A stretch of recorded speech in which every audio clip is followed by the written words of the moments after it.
అందరికీ నమస్కారం. చాలామంది ఇంట్లో మెంబర్స్‌కి చాలామంది అనుకుంటారు, నాతో ఇలా ఉంటారు, బయట వాళ్ళతో అందరూ బావుంటారు కదా అని అనుకుంటారు. మీరు ఆలోచించండి. బయట ఒక బస్‌లోనో, ఒక ట్రైన్‌లోనో మనం ప్రయాణిస్తూ ఉన్నామనుకోండి, ఏదో తెలియకుండా వాళ్ళు పొరపాటున అన్నారనుకో, మనం ఊరుకుంటాం.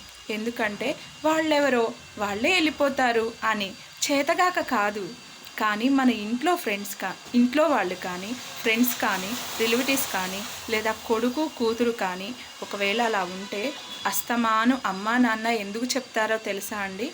వాళ్ళు మన అని అత్యంత ఎక్కువ ప్రేమతో ఉంటారు కాబట్టే చెప్పిన విషయాన్ని మళ్ళీ మళ్ళీ చెప్తూ ఉంటారు. ఆ చెప్పిన విషయాన్ని మనం చాదస్తం అనుకుంటాం. అది చాదస్తం కాదండి, ప్రేమ. అది ప్రేమ అని మనం గుర్తించగలిగితే చాలు. అంతే. ఈ విషయం మీద కామెంట్ చేయండి.